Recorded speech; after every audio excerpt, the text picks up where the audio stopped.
Welcome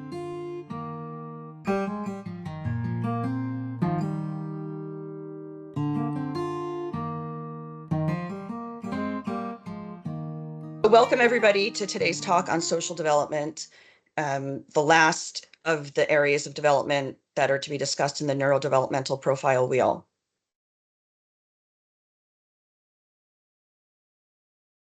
In this space, we're going to use affirming language, including identity first language. So affirming language means language that follows the social model of disability, which centers lived experience instead of the medical deficit framing. Identity first language means using language that frames neurodivergence as a difference and as an identity, not as a disorder. It means focusing on the identity instead of the pathology. So for example, we say autistic and not has autism. A way to understand that is it's using the adjective as a descriptor instead of a noun, which is something other than you, a thing other than you.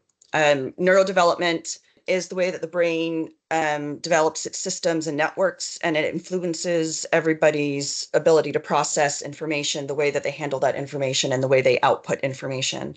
A neurotype is a person's unique way of thinking, learning and communicating, and it's determined by the way that their brain processes information. A neurotypical person, or also known as the predominant neurotype, PNT, is when a person thinks, processes information, and behaves in a way that is typical or expected within their culture. So our culture is set up for neurotypical people. The ways and needs that neurotypical people have for navigating the world, that's the way our world is designed to function to meet their needs.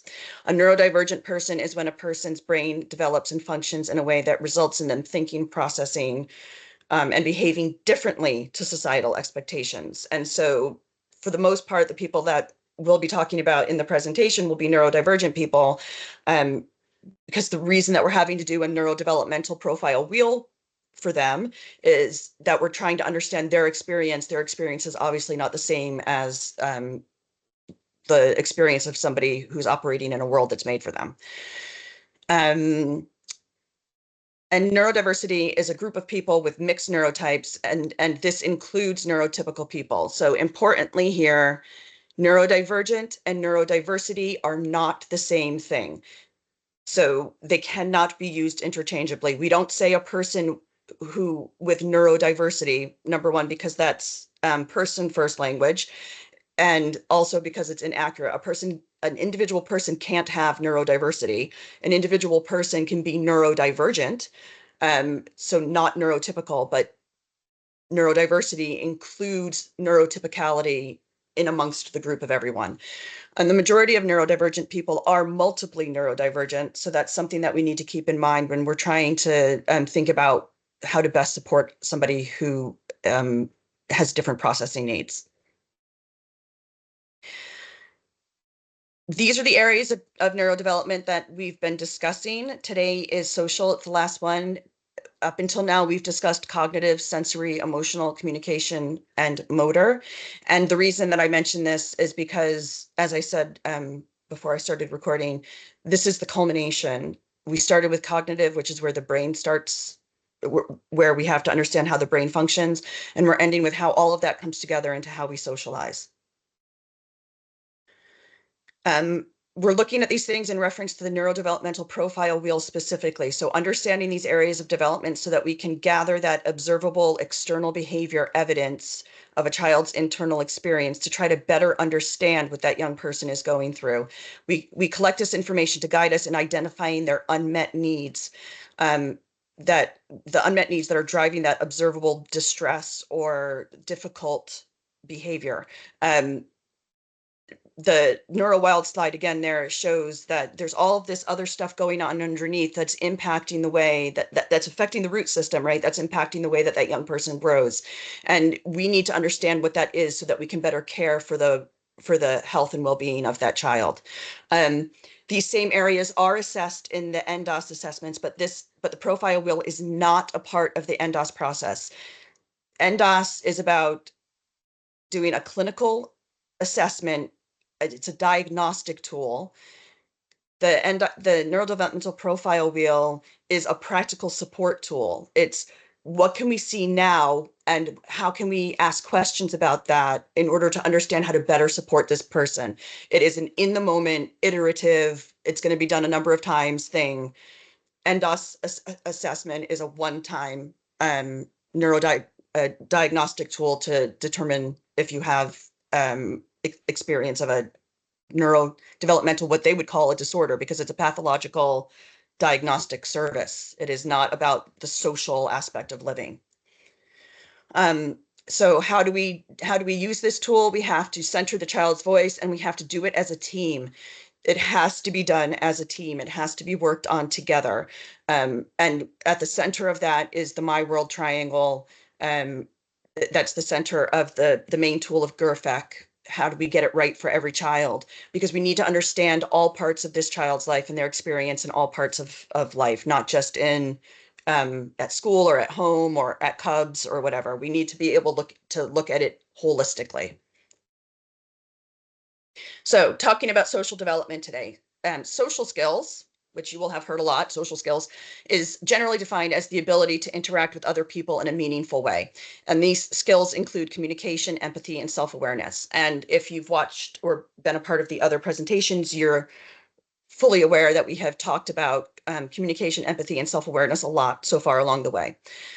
Social skills allow us to share our experiences, build communities, work toward shared goals, engage in positive relationships, give and receive physical and emotional care. That's an important one. Resolving conflicts, achieving goals we set for ourselves, living and working with others, and maintaining friendships. And so this social skills is life, right? This is how we get on in and about the world around us.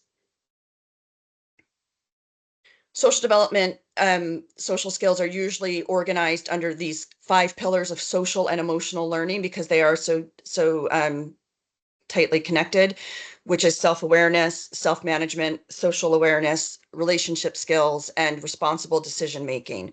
And again, we've talked about these things a lot already. And so what contributes to social skill development? Absolutely everything we've talked about up until now. We need to know how to plan and sequence and use executive functioning and our problem solving, reasoning, our self-regulation, our attention and our concentration. That all comes under cognitive.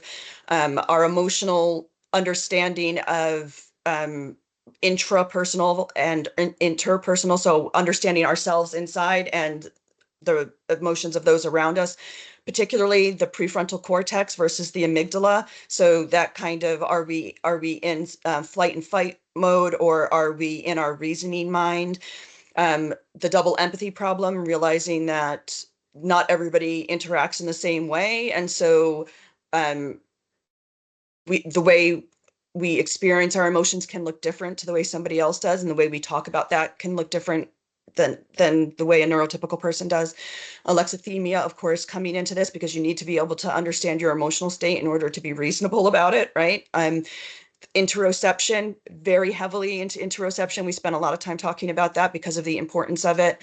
Our proprioception and other environmental inputs, communication, receptive language, expressive language, the visual, verbal, and vocal language that we talked about, the 3 ways that we can communicate, all the ways of language processing, and again, that double empathy problem, and whether or not we prefer synchronous versus asynchronous communication.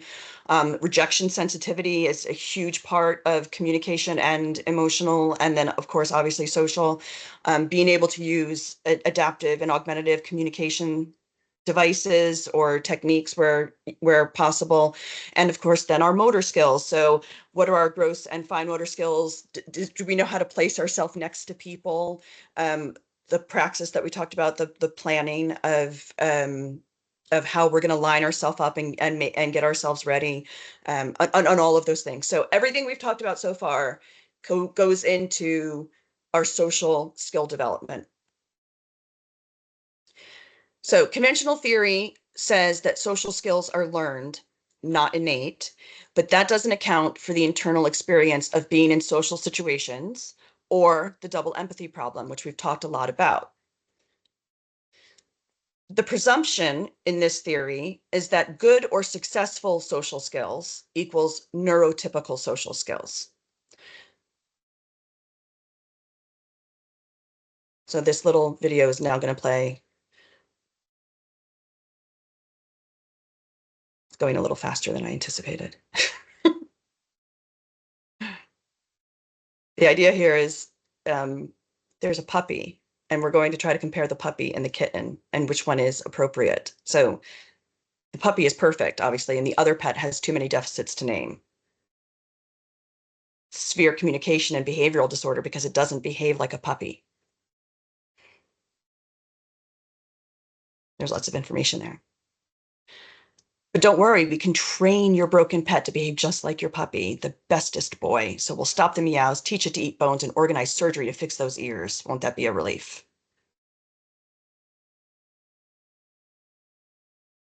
So the idea there is neurotypical social skills are great for neurotypical people, but they're not the only way to engage.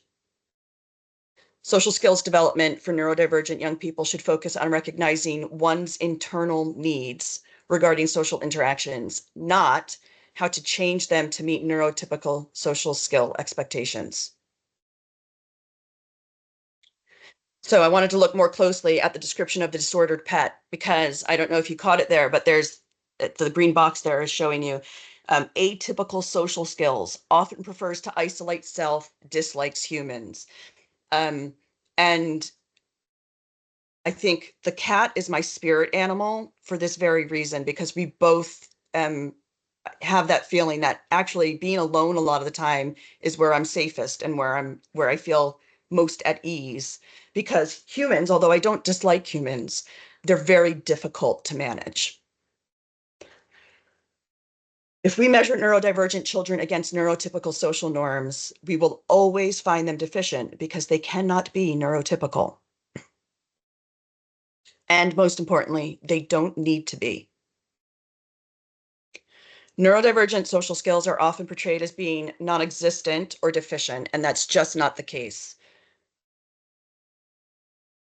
Because if the objective of social skills is to allow people to communicate with others in meaningful ways, neurodivergent social skills do that. They allow us to communicate and build connections with other neurodivergent people in the ways that are right for us. Although they're different, they're not less valid, and they are real, they are recognizable, and they are reciprocated. There is such a thing as neurodivergent culture. There's not just one right way to socially interact with others. There's going to be another little video here in a second that on masking, but just to go through explain what that is first. From very early in life, neurodivergent children internalize society's preference for neurotypical social behavior. Much younger than you would realize, children pick up on the fact that things are going on around them that do not match their internal experience, and they learn to mask as a result. 3-year-olds, 4-year-olds learning that they're supposed to cover up who they really are in order to be accepted by society. And that experience, that firsthand experience, plus the use of non-affirming social skills training results in those young people learning to mask. So masking is when a neurodivergent person suppresses their natural way of being and projects an entirely alternate personality or portions of an alternate personality. And one that is intended to make them more acceptable to others. The important thing to note here is that this is very often not a conscious choice. Certainly for a 3-year-old or a 4-year-old, they're not consciously thinking, oh, I'd better be somebody else. They just know that they get on better with people when they hide who they really are. It's most akin to a trauma response rooted in continual implicit and explicit messaging that their innate social skills are wrong. So I'm going to start the little masking thing now. I tried to make it slow enough that you would be able to read everything, but if you can't read everything, don't worry, because you will be getting the slides sent to you later. So being a squirrel in a world designed for beavers, I really love this. I love NeuroWild for so many reasons, but this particularly, squirrels are often taught that squirrel ways are not as good as beaver ways. Squirrels will never be accepted or successful. So masking includes doing all of these things, tolerating unsafe, uncomfortable situations and not speaking up, copying the expressions, body language, opinions, and interests of beavers, forcing eye contact despite it being uncomfortable. When a squirrel hides their squirrel traits and pretends to be a beaver, this is called masking. Many people think that teaching squirrels to mask is doing them a favor, when really it results in carrying this extra painful load. I'm so tired.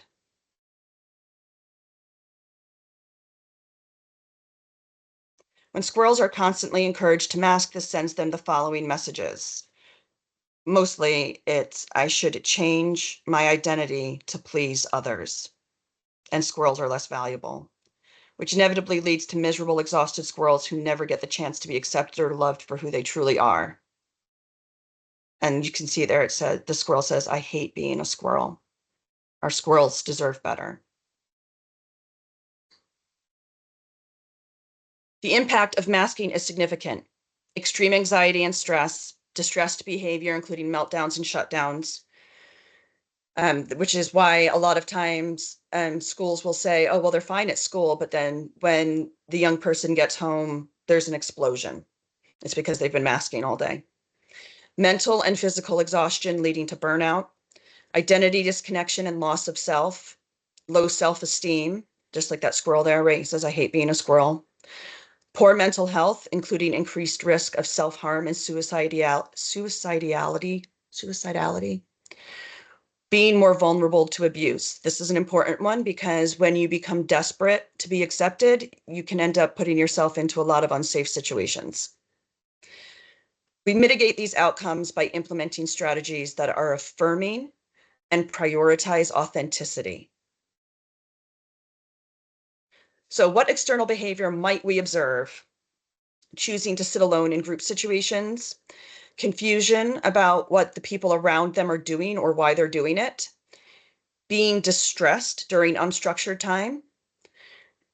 So maybe having more meltdowns during unstructured time or really struggling to maintain self-regulation in that environment, needing to control the rules of play with others, requiring prompting for turn taking, seeking out older or younger people to speak with rather than peers, having meltdowns or shutdowns when returning from school, becoming situationally mute when too many people are present, being distressed or panicked at the idea of attending large group situations, preferring to interact with people in one-to-one situations, getting inexplicably, and inexplicably is in quotes, inexplicably angry when a social situation doesn't go as expected, awkward use of small talk or party conversation, info dumping on deep interests rather than taking turns in conversations, and wanting to have friends but not managing to maintain friendships.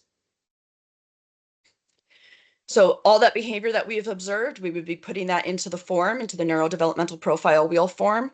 You can see how some of that answers some of these questions that are given there as kind of prompts, but really it would be whatever that you can observe in regard to how a young person is in a social situation at home or elsewhere, and kind of what the results of that are for them if there's a lot of dysregulation and so on. And what internal experiences could be driving this behavior? Because that's the next part, right? We need to capture that behavior and then ask, well, what do we think is causing that? Because that's how we determine what strategies to put in place for it. So depleted and needing to recharge with alone time is a internal experience that ties with needing to sit alone in group situations. So maybe it's taken everything they've had to get through class time, for example, and they need to go sit alone at lunchtime because otherwise they won't have time to recharge. I don't know if any of you watch The Big Bang Theory, but I love The Big Bang Theory and I love Sheldon and I want to be friends with him in real life. And there's an episode where Sheldon has 20 minutes every day that he goes and it's blocked off in his calendar, and Raj and Howard are like, what is he doing during that 20 minutes? And they are desperate to find out what he does. And what he's doing, he explains in the episode, is he needs to take 20 minutes a day to recover from all of the social interaction that's happened before that, and to get ready for all the social interaction that's going to come after that. And that's just 20 minutes that he goes to an empty room to sit by himself. And that's that one right there. He's depleted. He needs to recharge. He needs alone time. Um, so difficulty understanding social communication of others, that's the double empathy problem. So I don't know what's going on around me because you're not communicating the way that makes sense to me.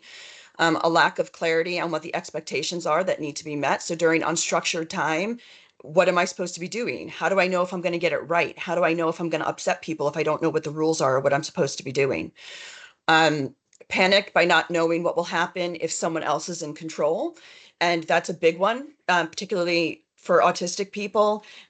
Control equals safety, because if I'm in control, then I know what to expect and it's predictable, and then I can feel relaxed that I know what's coming next. Otherwise, I have to be prepared for anything that's coming next because I don't know what's going to come next.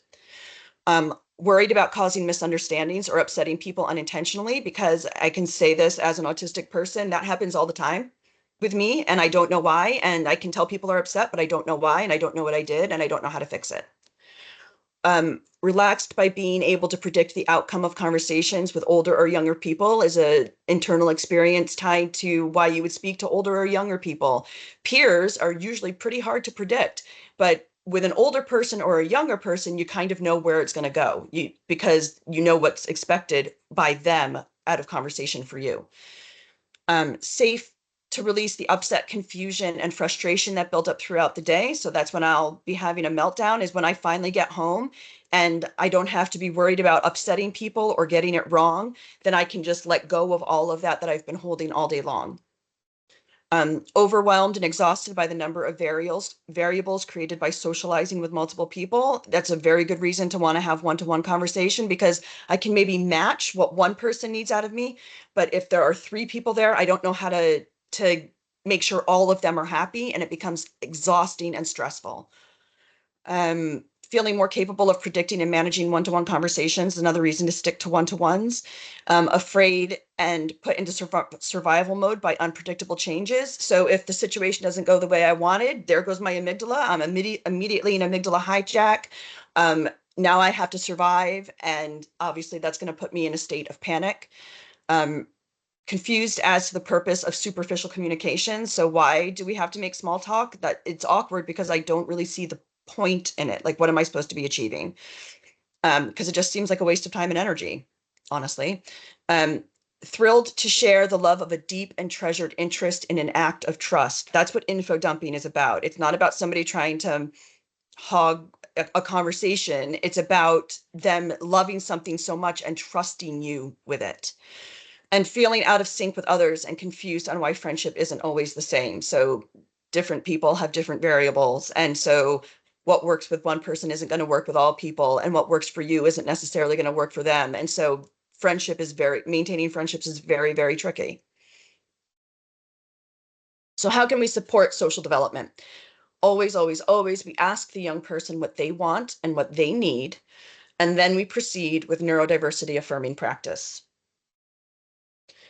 We must let the child's voice be the determining factor in implementing any social development strategies.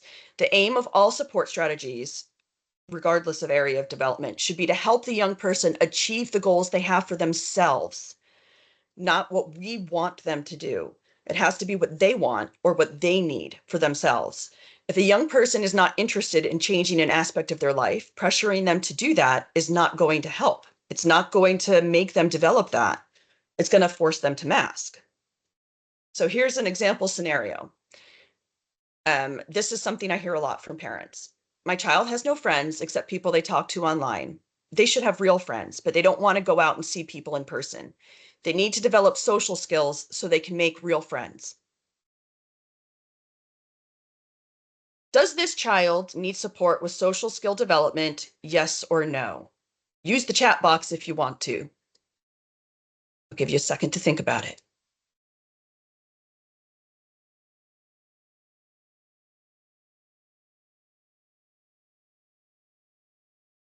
Correct, Linda. Correct, Mari. The answer is no. That's right, Carla.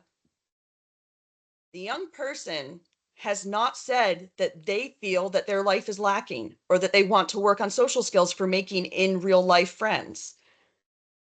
And important to note, online friends are no less real than in real life friends. In many circumstances, neurodivergent people can develop more meaningful friendships online because there are fewer variables to manage. There's no body language. It's usually pretty explicit, especially if they're not speaking with somebody. So it allows them to engage with people in ways that feel safe to them. They can type instead of speaking. Online environments allow asynchronous conversation, predictable and controllable environments, and the option to connect without being seen or having to speak verbally. There is not only one right way to socially interact with other people. Now, in this situation, if somebody later on, if this young person later on says, you know what, it would be great if I had somebody I could meet up with at McDonald's, how do I work on that? Then we can say, okay, let's look at some affirming ways to help you build on that skill. But right now they've got friends, and the perspective that needs to shift is ours, not theirs. We need to support them in what they want. And again, this is situation by situation. So some people very frequently I hear, well, they have to get ready for the real world. So number one, the real world is what we make it. Number two, being able to make friends or to have friends is not the same thing as being able to manage a business situation or being able to work a job. They're not the same thing. So if what we're saying is we think a young person needs to work on their interview skills, that's something separate entirely. And then we ask that young person, do you want to work on that? Is that something that you want to do? Until that young person has motivation, just like we discussed last week with motor, unless that young person is motivated, we're not doing anything but potentially traumatizing them by trying to force them to do something that they don't want to do. It has to be theirs. So how can we help support social development if that's something they want to do? Um, Another tool that we can use is being aware of a young person's social battery. So we're not going to be able to work with them on engaging with other people or socializing with other people if their social battery is already low. So the predominant neurotype social norms say that young people should go out and have loads of friends and be in clubs and activities, and that spending time with other people should be what recharges them and allows them to feel relaxed. But many neurodivergent people need that alone time. And even when we do enjoy socializing, when it's with people we really, really like and really get on with, it still drains our social battery because to do that demands social interaction, and it demands working across the double empathy problem, cross communication. It requires us to mask a large portion of the time. Even with the people who are closest with us, there is still an element of masking. There are very few situations in which somebody can fully unmask. And there are other demands on our capacity. There's uncertainty about what will happen next. All of these things drive our battery lower and lower and lower. And so if we're thinking it would be a great opportunity for my young person to make friends so they can go to McDonald's, maybe we can try this teen group or something. That's great if that's something they want to do, but they probably aren't going to be able to do anything before that or anything after that if you want their battery to be as fresh as possible, as full and ready to go as possible. You can't put demands on them in other ways and then expect them to get anything out of that, anything positive out of that situation. Other affirming social development strategies, I've listed a bunch here, and there's a graphic that when you get the slides, you can look at that in more detail. But the point is a young person has to be motivated to make changes. And those changes have to be for what they want and what they need. And when they do that, when they are motivated, then we can use affirming strategies to help them reach their goals. So we can extend and build upon interactions.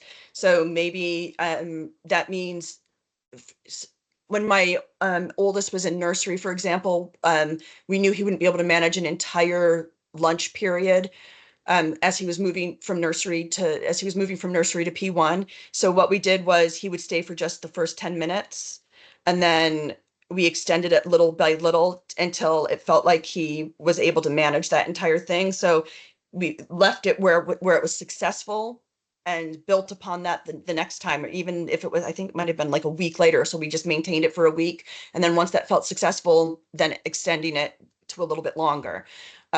We can adjust the support to match the current capacity. So maybe yesterday they were able to do this thing, but today's capacity means they're not. So we have to adjust our support to allow them to still manage that thing that they want to do, that they're motivated to do in order to allow them to be successful in doing that.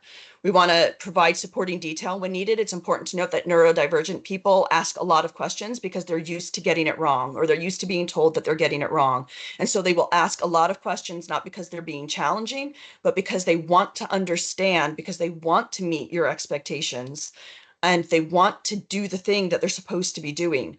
So give them as much detail as they want when they want it, and meet them where they are, not where you think they should be. And that requires, again, adjustment on our part.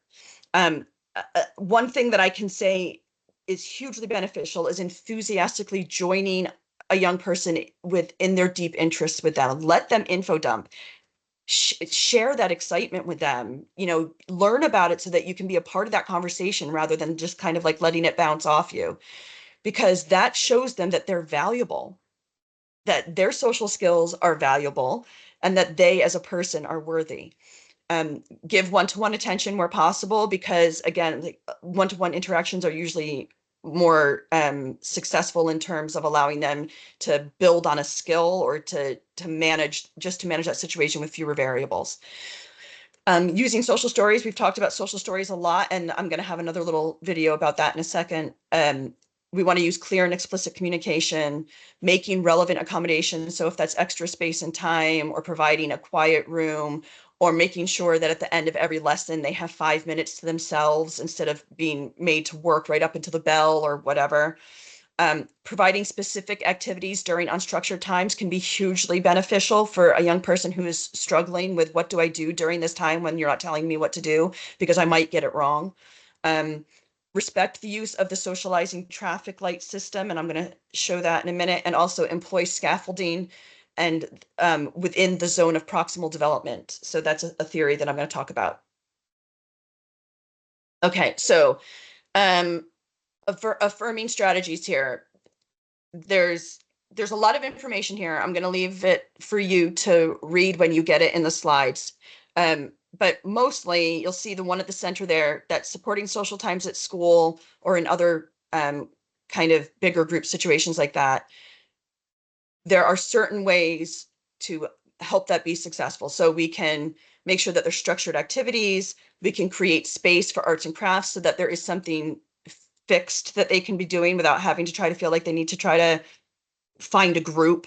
There can be clear routines for lining up and all of that, so that there isn't a question about when do I get my tray or when do I put it back, things like that. Make sure that there's a quiet space so that, like Sheldon, they can have their 20 minutes to just go sit by themselves if they need to in order to recharge. Have clear zones for running and ball games and things like that, because maybe what they need to do during that time is to get some of that vestibular and proprioception stuff that we were talking about, where they get their body moving. Or having buddy benches if they're really struggling to know how to talk to somebody. They can sit there, and then anybody who is going to talk with them is prepared to have a conversation, rather than them trying to feel like they have to figure out how to initiate. And there are other ways, like there's one there about responding to anxiety, and most of it all comes down to meeting the young person where they are, asking them what they need and what they want. And if they're not able to verbalize that, trying to use their external behavior to determine what might work. And that's going to be iterative. We're going to try it. It may work. It may not. If it doesn't, we'll try something else. And then maybe we'll go back to that another time, because just because we've tried something once doesn't mean it's never going to work. It means it's not working right now. Specifically about the traffic light system for socializing, you can get little stickers, like the circle stickers that people use for garage sales and things, for certain prices. You can get red and amber and green stickers for people to wear. And this would be for everybody in the class, right? Because we're not going to make this about calling anybody out as different. Everybody gets a sticker, the teacher gets a sticker, or wherever you are. And If you wear a red one, that means I'm not okay to chat today or right now. If you take a yellow one, it's I'm okay for people I know to talk to me, but I can't handle new people. Um, and green means I'm okay to talk to anyone. And you can change your stickers through the day as you go. What's interesting is that before I knew about the system, when my older son was still in nursery, I got him a shirt that allowed him to change his face on it, and it had nothing to do with he didn't have his diagnosis of being autistic yet. But I could just tell that there were times when he was able to talk to me and times he wasn't. And I got him this shirt that had Velcro on it and different faces, and you could change the face for how you were feeling. And smile meant I'm okay to engage and whatever.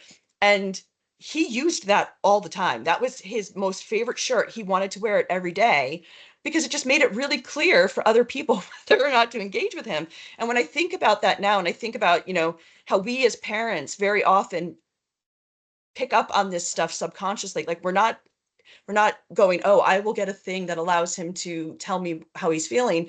I just knew him and I knew that that would suit him, and how impactful that was and how empowering that was for him because we respected that. And so if he had the sad face on, we would say, do you want us to talk to you about it? And if he said no, then on we went. We respected that. And that's what affirming strategies are all about. They're about the respect that goes behind it. We're going to use this tool, and I guarantee you that I will abide by the rules of this tool.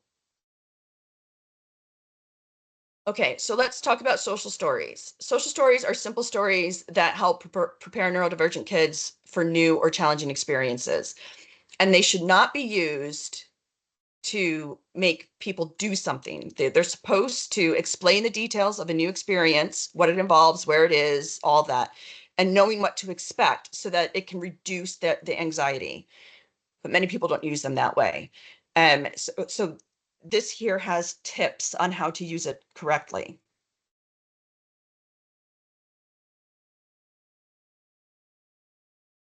Right. And we never want to encourage kids to hide or ignore their discomfort or to criticize neurodivergent culture or behavior.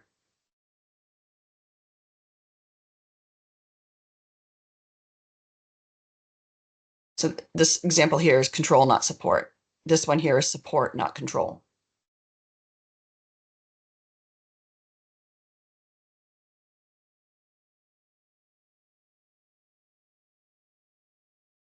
Yeah, Dr. Ross Green, it's important to remember that kids do well if they can.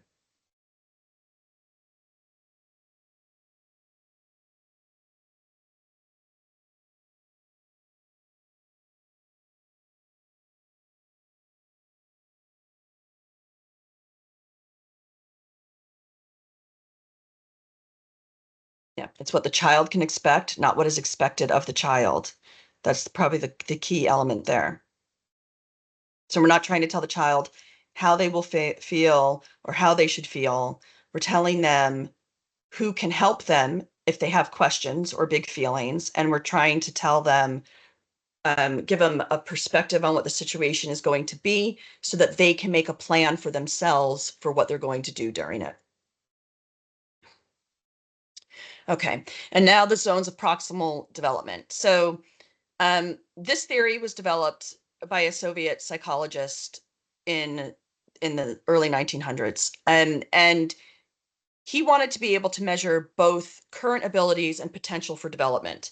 So he felt that a lot of things like IQ tests and all of that, they are not measuring potential for development. They're only measuring what you know already or what you can do already. And so he wanted to try to come up with a framework for how we can um, stretch our experience and our learning. So he argued that assessment should be collaborative in revealing emerging skills, so that this has to be something that people are doing together. And later on, somebody came up with this. He kind of described scaffolding as a technique, but it wasn't really coined as a phrase until later on, like in the 60s. And that's when they were some other people tied them up together and said, well, actually, a scaffolding thing works really well as a part of ZPD.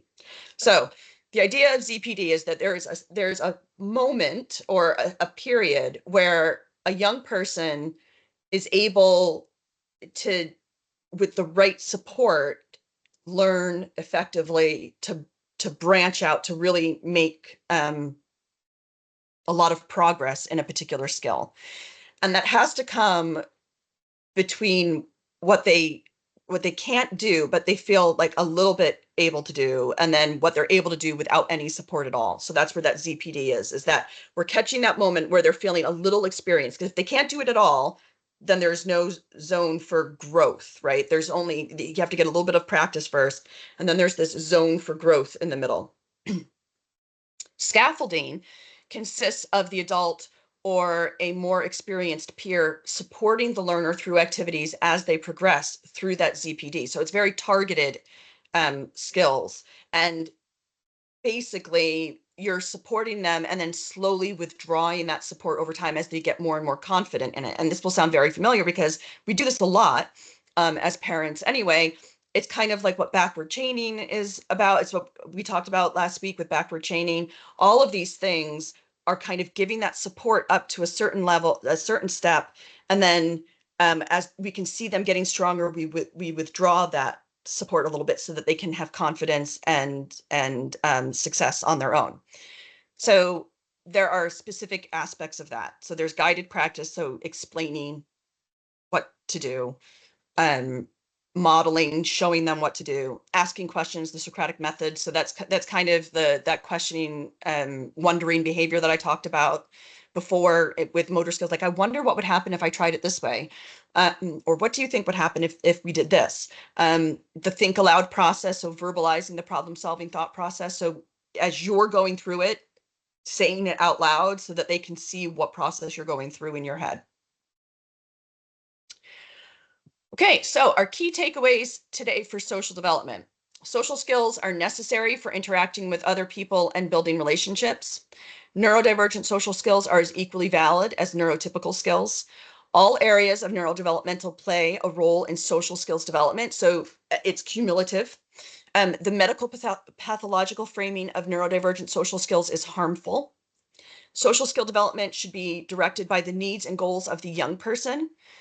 Masking is the result of non-affirming social skill strategies and living in a neurotypical centric world. And being aware of your social battery can help you positively engage with social activities. And as always, the most important thing is we are using this tool, this profile wheel, to gain perspective on a neurodivergent child's internal experience. We are not using this to force them to comply with neurotypical norms, the same way that social stories should not be used to control behavior. They should be used to inform and to support. So if you have any questions, as always, contact us at these numbers. And Just Ask is available on Tuesdays and Thursdays, 1 to 4. I wanted to show you some of the resources. So I've got listed here a bunch of different activities under scaffolding specifically, so that you have a practical application of that, as well as social battery information and social stories information. I've added to the neurodivergent affirming understanding group there, so you can be looking up at these people, explain kind of that neurodivergent inner experience in an affirming way.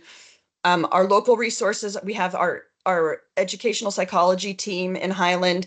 There's both, they have their own website that has information on it, and they have just general information on the Highland Council website. Bumps to Bairns is a group that works on development with toddlers. It's like playgroup kind of stuff. And then, of course, you've got the Pines Highland, the social interaction page there. And then these are relevant links related to a lot of the topics I talked about today.